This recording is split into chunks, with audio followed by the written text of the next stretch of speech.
O site oficial do Tribunal Superior Eleitoral, presidido pelo ministro Alexandre de Moraes, publicou uma nota à imprensa em que o próprio ministro acusa o grupo UOL, Folha de São Paulo, de publicar notícias falsas. O texto afirma: sob o manto do sigilo de fonte, a jornalista inventou fatos e versões.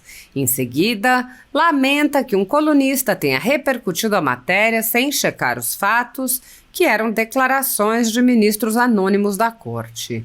Por fim, o ministro Alexandre de Moraes afirma: constata-se que as fake news e notícias fraudulentas não ficam restritas apenas às redes sociais.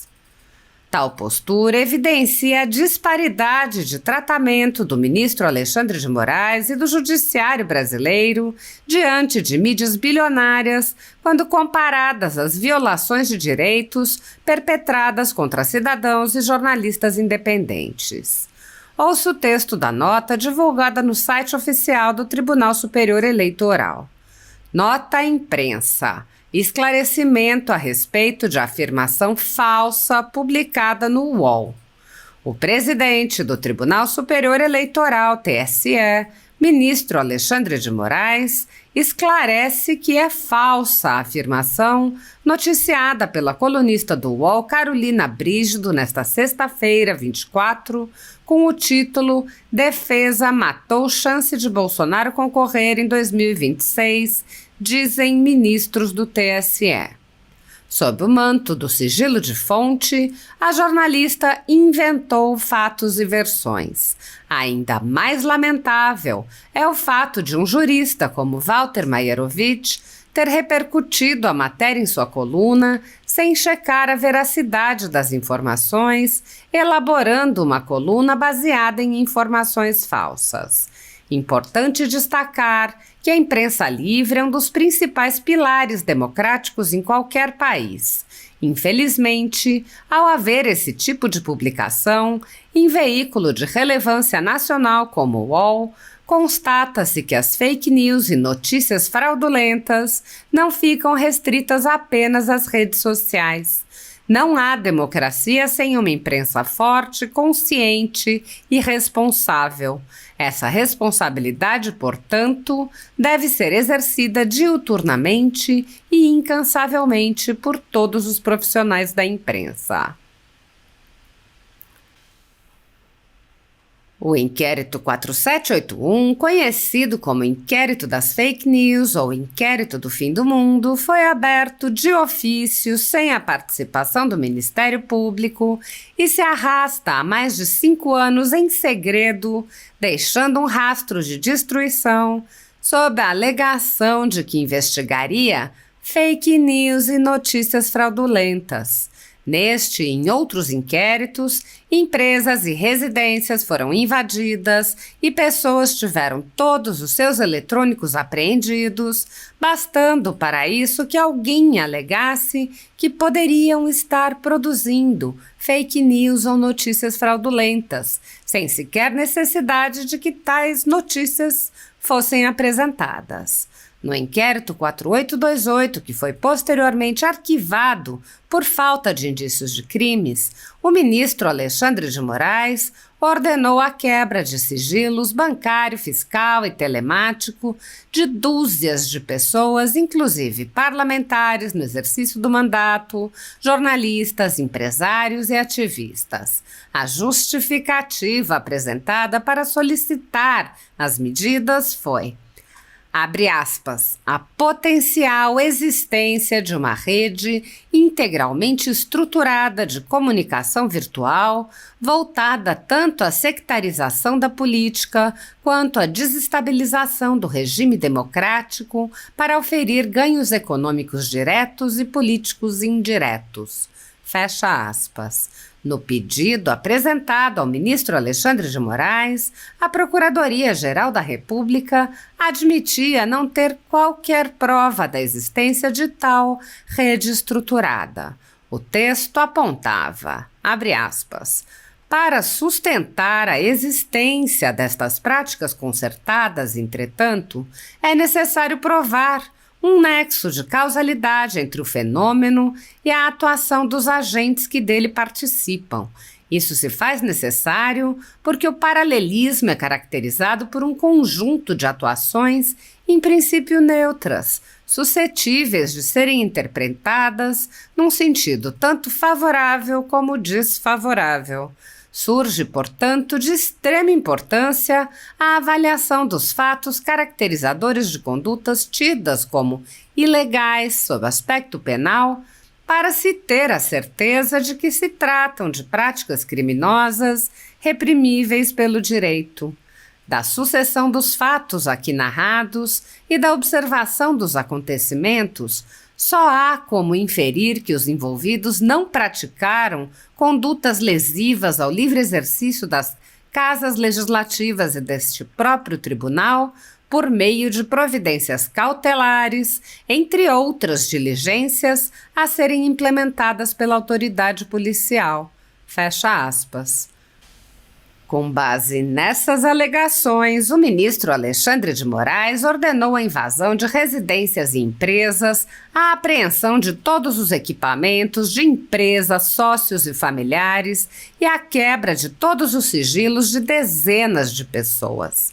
A quebra de sigilos, inclusive, se estendia a qualquer pessoa que tivesse realizado qualquer transação comercial com os alvos do ministro, conforme o item 57.13 da decisão, cujo texto é: extensão das quebras às pessoas físicas e jurídicas vinculadas às originalmente atingidas e que tenham participado diretamente de transações econômicas, financeiras e patrimoniais suspeitas com as últimas, como forma de possibilitar o perfeito entendimento do ato praticado, bem como sua extensão e relevância para o processo investigativo. A sede da Folha Política foi invadida e todos os equipamentos do jornal foram apreendidos, inclusive celulares e tablets dos sócios e dos seus filhos. O ministro também ordenou a invasão da sede de outra empresa pertencente aos sócios, onde também todos os equipamentos foram apreendidos.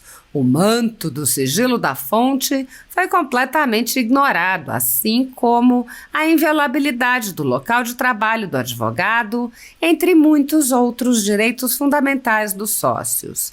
A base para tal ação, reitere-se, foi unicamente a alegada potencial existência de uma rede integralmente estruturada de comunicação virtual, de cuja existência nenhuma evidência foi apresentada naquele inquérito.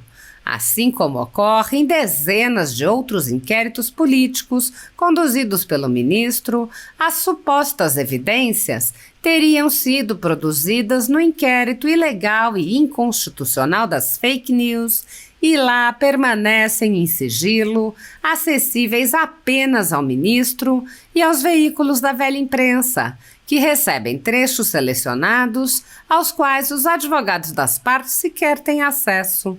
Mesmo anos após o arquivamento do inquérito, diversas pessoas continuam peticionando nos autos, pedindo ao ministro que emita medidas cautelares contra seus desafetos.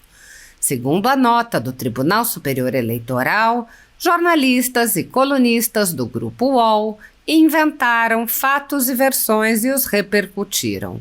A Corte constatou, em suas próprias palavras, que as fake news e notícias fraudulentas não ficam restritas apenas às redes sociais.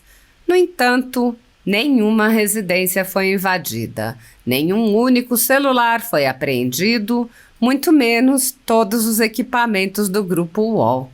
Caberia uma explicação sobre se tal omissão se dá porque a divulgação de notícias fraudulentas não constitui crime ou se as instituições brasileiras escolhem quais crimes desejam investigar e, nesse caso, quais são os critérios utilizados para escolher seus alvos. Caso os mesmos critérios utilizados no inquérito 4828 fossem aplicados à denúncia feita pelo ministro Alexandre de Moraes, os citados Carolina Brígido e Walter Maierovitch teriam suas casas e empresas invadidas pela Polícia Federal e seriam intimados a depor sobre qualquer tema que a Polícia Federal desejasse questionar. Seus computadores, celulares, tablets seriam apreendidos, juntamente com os de seus cônjuges, pais, filhos e netos, possivelmente até mesmo de ex-cônjuges ou ex-companheiros. O conteúdo desses dispositivos seria publicado em grandes jornais da velha imprensa, seus concorrentes, juntamente com seus dados pessoais e de seus filhos ou netos menores. Seus contatos, inclusive os ministros anônimos, poderiam ser investigados. Seus sigilos seriam quebrados pelo período de vários anos. O Grupo UOL, que financia suas atividades, também teria seus sigilos quebrados e todos os seus equipamentos apreendidos e só funcionaria caso tivesse meios para comprar novos equipamentos. Empresas e pessoas associadas a esse grupo, inclusive, obviamente seus sócios, também teriam seus sigilos quebrados e poderiam ser investigadas. Suas redes sociais, obviamente, seriam apagadas da existência e seriam proibidos de criar novas contas e perseguidos caso tentassem. Até casas de familiares dos alvos, como suas mães idosas ou ex-cônjuges, poderiam ser invadidas. Se os alvos da nota do TSE recebessem o mesmo tratamento que os alvos dos inquéritos do ministro Alexandre de Moraes, eles poderiam ser presos sem indiciamento, poderiam receber tornozeleiras eletrônicas e serem forçados a permanecer em cidade diferente de sua residência. Poderiam ficar em prisão domiciliar, sem meios de sustento e ter suas contas bancárias bloqueadas. Poderiam ter suas fotografias publicadas em veículos da velha imprensa associadas ao faturamento do Grupo UOL. Caso o valor não fosse suficientemente impressionante, poderiam somar ao faturamento dos concorrentes e associar seus rostos aos lautos recursos bilionários recebidos do governo por toda a velha imprensa. Poderiam ter seus salários confiscados, assim como seus bens e o faturamento de suas empresas. Poderiam ser presos sob a alegação de que outras pessoas continuam praticando os atos de que eles são acusados. Poderiam ser condenados pelos mais variados crimes que não cometeram, sem direito a recurso. E tudo isso seria aplaudido pelos seus pares em defesa da democracia. Mas não foram esses, nem serão, os critérios aplicados aos membros do Grupo UOL. O ministro Alexandre de Moraes, mesmo acusando o grupo de fake news e notícias fraudulentas, apenas advertiu: não há democracia sem uma imprensa forte, consciente e responsável. Essa responsabilidade, portanto, deve ser exercida diuturnamente e incansavelmente por todos os profissionais da imprensa. Estranhamente, há quem diga que paira no ar alguma ameaça às atividades da velha imprensa.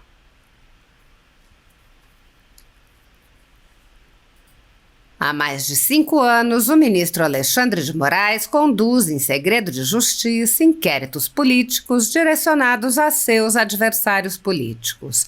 Em uma espécie de parceria com a velha imprensa, matérias, reportagens e relatórios são admitidos como provas sem questionamento, substituindo a ação do Ministério Público e substituindo os próprios fatos, e servem como base para medidas abusivas que incluem prisões políticas, buscas e apreensões, bloqueio de contas, censura de veículos de imprensa, censura de cidadãos e parlamentares, bloqueio de redes sociais, prisões em massa, confiscos, entre muitas outras medidas cautelares inventadas pelo ministro. Há mais de 5 anos, o Senado brasileiro assiste a tudo isso e se omite. A Folha Política já teve sua sede invadida e todos os seus equipamentos apreendidos a mando do ministro Alexandre de Moraes em inquérito que foi arquivado por falta de indícios de crime.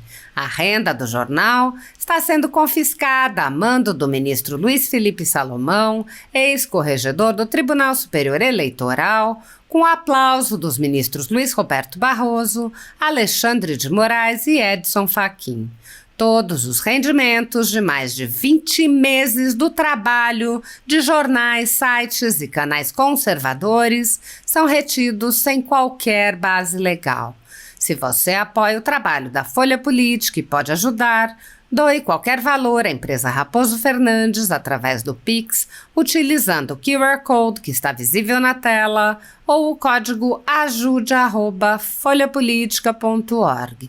Caso não utilize Pix, há a opção de transferência bancária para a conta da empresa Raposo Fernandes, disponível na descrição deste vídeo e no comentário fixado no topo.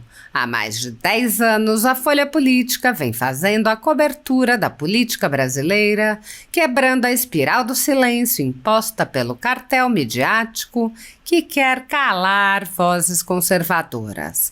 Pix ajude@folhapolitica.org.